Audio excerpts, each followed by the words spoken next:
certainly be on the lookout for that really intense low pressure system that develops over the Rockies or over Colorado. Hi, once again, everybody. Welcome back to the Comstock channel. I'm Marlin Bohling with you. Well, it's always a pleasure to visit with you about ag issues, ag markets, anything ag related. And this time we're going to talk about ag weather. My very special guest with me is Laura Edwards. She's the South Dakota state climatologist, and it's a pleasure to have you on with us here, Laura, as we look at what could be some wintry weather moving into the upper Midwest and maybe into a large portion of the eastern U.S.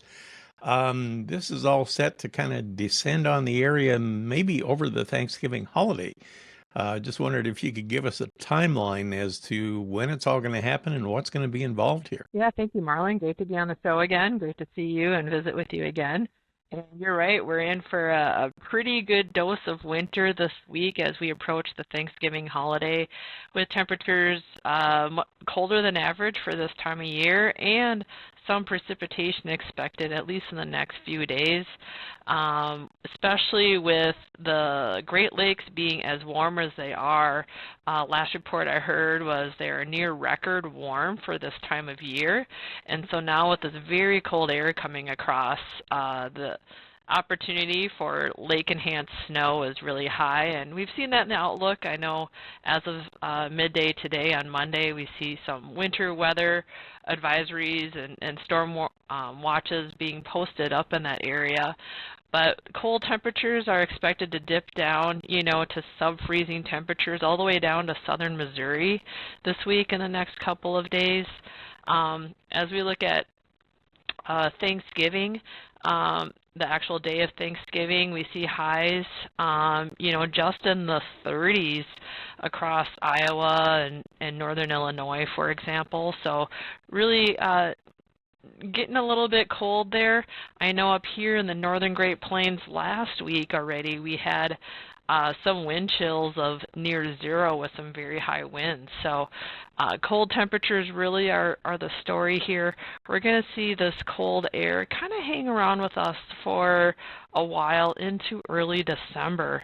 As we look out 1 to 2 weeks from now, we see very, very high likelihood, very high probability of colder than average temperatures really holding over the eastern half of the U.S.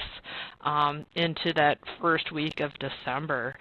So what we're seeing this week is a start of cold weather for some, and a continuation of for others, depending where you're at, for the cold weather for the first kind of extended cold temperature period of the winter season. Well, fortunately, I believe for the vast majority of corn and soybean farmers, I would think harvest is probably about done, right?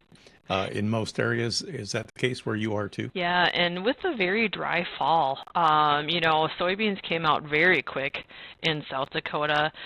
Corn came out slightly ahead of kind of a typical time frame, but grain was pretty dry. We didn't need to dry after harvest very much. So those were good things, but we are holding on to dry conditions over a lot of the region, with drought covering a lot of the northern plains and Midwest region.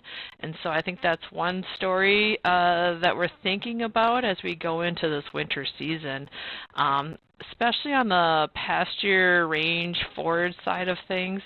I know we had pretty poor emergence due to the drought conditions in winter wheat, cover crops, other fall planted crops. And so that's something we're certainly going to keep an eye on as we head into next spring. The other thing too is that subsoil moisture, has been in deficit as well.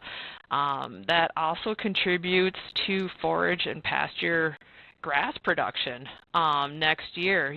Certainly spring rainfall is very important, but the second most important factor is the fall moisture before that.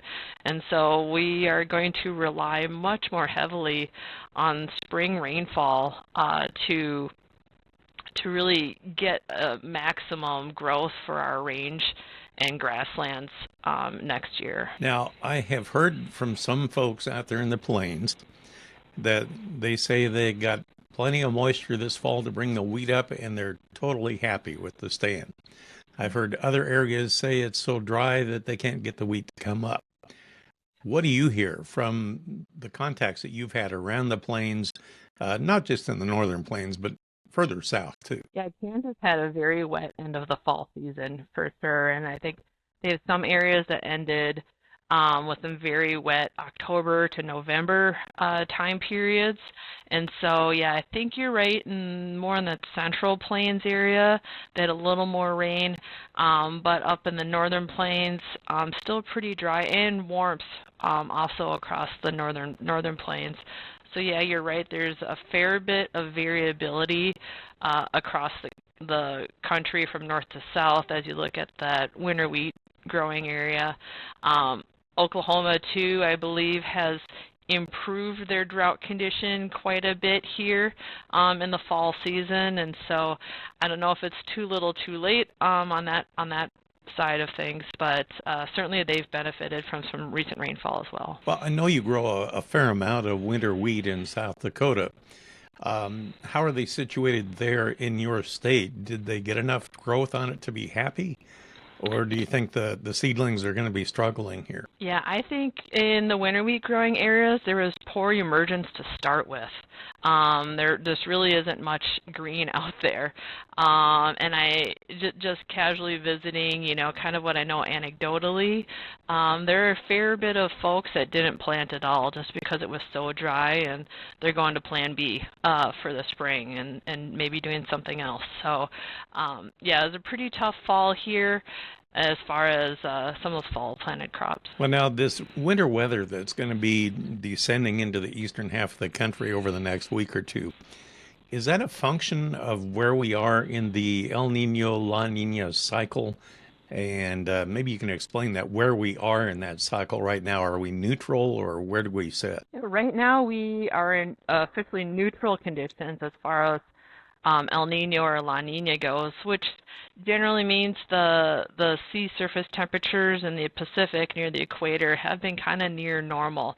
But really, they're trending on the cold side, and so they haven't officially declared La Niña yet, but we're certainly on the lookout for that to officially meet the criteria to really state La Niña conditions.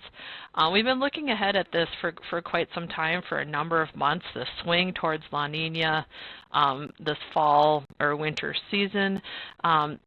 Typically, we see something kind of emerge by now, but it's kind of slow coming, slower than we expected. And I think also there's a little less confidence now in the strength of this La Niña. I think in general, we're looking at, not as strong an event as we were, originally looking at, several months ago. But, looking at the winter outlook that was released by the NOAA, the NOAA Climate Prediction Center last week, really has a strong flavor of La Niña in their winter outlook. With the Dakotas and westward up there favoring towards colder temperatures, with the Great Lakes area favoring wetter than average conditions, more precipitation than typical in the winter season. Those are very kind of standard La Niña conditions. And then along the south, warm and dry often correlate with La Niña as well. So all of those are showing up on the map as we look at December through February and what the winter season might bring. Well, now that's got to be kind of concerning, doesn't it? If we head back into La Niña again, I mean, boy, from what I remember, it seems like La Niña always means droughty conditions in the southern plains. I mean, they're trying to claw their way back out of 4 years of drought already, and now they may be heading right back into it again. Is that possible? Yeah, that's kind of what it's looking like. With warmer and drier favored over the winter season. From Arizona all the way to Florida, across the southern states. Maybe one blessing of this whole thing is potentially wetter conditions in the Midwest, that has struggled with drought, throughout this growing season. So hopefully that can alleviate some of those tough, difficult conditions up in that area. But yeah, it looks like maybe some winners and losers as we look ahead towards the drought potential in the next few months. Laura, some of us have been talking here lately about the fact that it feels like we're due for a nasty winter. I don't know if we're going to get one this year. Last year, it seemed to be really mild overall, I thought, in the plains, in cattle production areas. Are we due for that other shoe to drop, do you think, or not? Well, I think last year was exceptionally warm. December was record warm across a lot of the north central states. We had basically kind of one cold period for about a week or so in January. It was very, very mild last winter. But I think, I don't know that we're in for a major gangbuster snow season, but that's really difficult to tell. I don't know. I think we will see some snow this winter. Here in the Dakotas, Montana area, I think cold temperatures are going to be more of a factor. Might not affect cattle production too much as we've kind of been easing into this cold period. But I think looking more at the soils, with these extended cold periods, we can see some pretty deep frost steps develop, especially because we don't have any snow cover on the ground to insulate things. So that's something I think we're going to keep an eye on that can affect utility lines, and other factors, and how fast we can thaw out in the spring.